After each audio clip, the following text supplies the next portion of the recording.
The Season 2 roadmap is finally here for Call of Duty Warzone, Modern Warfare 2, DMZ. We're getting a ton of content. Here's kind of like a snapshot of it, but they kind of go through it all through here. Resurgence gets a new front, a compact Japanese themed map called Ashika Island, which is roughly 30% larger than previous small maps.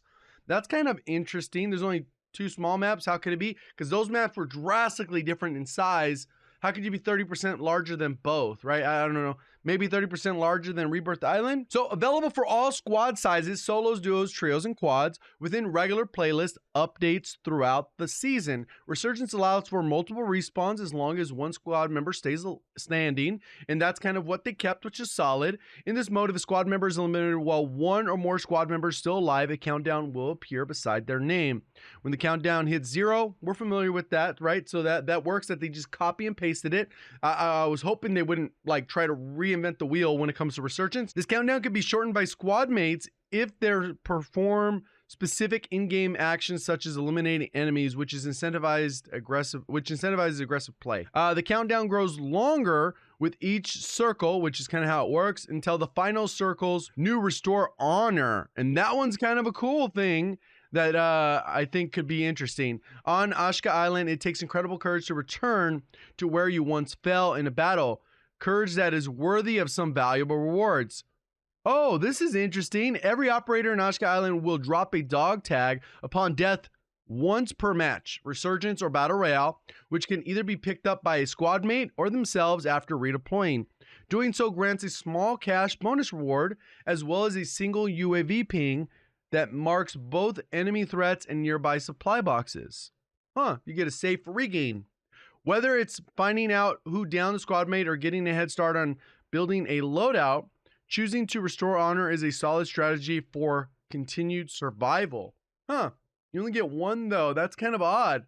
I wonder if that means there's not going to be normal pings, because they didn't mention that. New contract, search and seizure, and this will come later to that mode.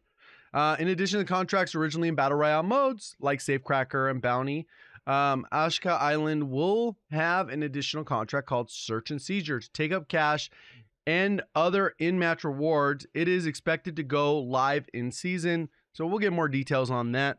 Public event, data heist, and that'll be in event as well. So I'm sure when these information comes out a couple days before, we'll go through all that stuff and we'll be able to explain those thoroughly, because right now it's just filler information that's mid-season, which we'll cover with the mid-season update.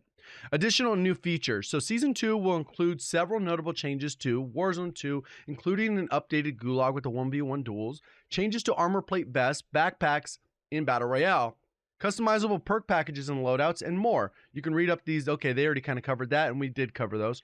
Redeploy balloons coming in season. We did see this in the trailer, so this you'll be able to go up and then fly across, which we kind of saw. They changed them from balloons to drones, kind of like an alteration of what we've already had. Hopefully they make it their way into the Battle Royale with portable balloons or portable redeploy drones. One of the biggest changes with this though is that since it is a drone, you can actually lock on with a missile, so that would make it a little bit easier to shoot down and then to actually shoot. So even at range, you could just take those out. I guess if you're trying to get XP or destroy things, maybe they'll count on camo challenges. Who knows? New combatant Rusher. Yeah, that doesn't exist in Call of Duty. We don't have that anymore. That'll come in season. This will be. So far, AI combatants I'm just joking, but the AI combatants are all about dealing damage from a distance unless otherwise provoked to swinging wildly. Oh, this dude's going to come out with a knife and a pistol? What? With the butt of their gun. During Season 2, a new type of combatant joins their new AI to fulfill that extreme close quarters combat. That's exactly what we need. Holy! The Rusher may not have much in terms of health or armor, but what they lack in defense, they make up for it. Increased agility and deadly short sword. What are they doing? Russia are meant to be downed just as quick as they sprint, especially in confined. And oh, no. What are they doing? Who thought of that? Chalked. Discover the secrets of Ashika Island. Like previously smaller sized maps, Ashika Island will have its own secrets for operators to uncover. Easter eggs. Use all of your senses to be curious during the Resurgence matches, and you may just stumble across some legendary supply boxes or other items that can help you towards victory. And then DMZ expansion, we get the new Crown faction. Okay, operators will be able to complete missions either back in Al Mazrah within Building 21, if they have a key card access, or by infiltrating Ashika Island. Hopefully they make Building 21 like open all the time. This new map will be central to the experience, continued narrative, and other new features like boss hideouts to test even the most seasoned operators. The new boss, the bomb maker, weapon case on Ashika Island. The one that rules over Ashika Island knows how operators will infiltrate the exclusion zone and will be more than prepared to defend his domain by any means necessary. The bomb maker's location is currently unknown, but they're going to do it like the chemist. Note, Al Mazrah and Building 21's weapon cases will remain the same for Season 2, so be sure to grab those too if you have not extracted all 14. Brought it back. Intel from Al Mazrah indicates that the downed aircraft has been spotted on the north of Said City, that's kind of towards the middle left of the map. Plumes of thick smoke, that's cool. New POI, which is interesting. This isn't that big old open space where you can exfil in DMZ. If you guys play DMZ, yeah, you can see kind of where it's at, 100%. And then the cave system's on the right. Modern Warfare 2, cool. They get ranked. Some new updates with those. That's cool. Get ready for ranked. This will be interesting, I think, for content-wise, to be able to have something to grind for those sweatier players. 4 maps for launch. We got Dome, so you get that one as a core map. You get Zaya Observatory, which is Dome plus battle map, so reused both of those kind of. We got Al Malik International battle map, and I'm pretty sure this is going to be Terminal for the small map. So I wonder what the other map. So then we get the Museum, which is a core map, but they don't list the other one, so they just said the battle map. But yeah, interesting. Infected, Gun Game, Grid, Hardcore comes back, Drop Zone for those streaks, Raid mid-season. So the general overview, this applies to all modes. And we got Path of the Ronin season challenges, complete challenges in modern with whatever, however you want, including a new functional weapon you get as a reward.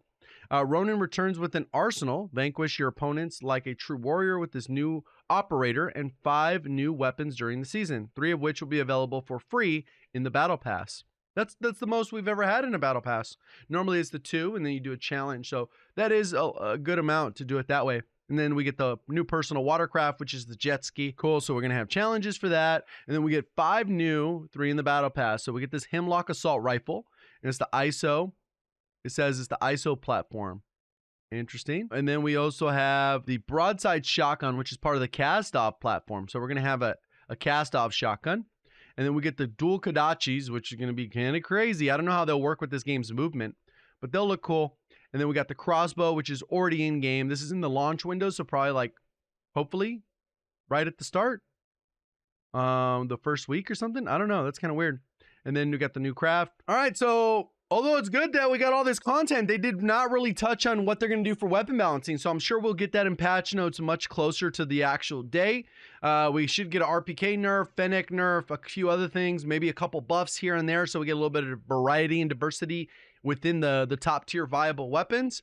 And we'll kind of go from there. I'm excited. New content's always good. I'm interested in see how this new Ashika Island plays, what the player count's going to be, all that good stuff. I'm sure we're going to talk about this later on the polls check. If you want to go ahead and check that out on Twitch, I will be live. Link in the top description. Thank you for watching. As always, have a great day.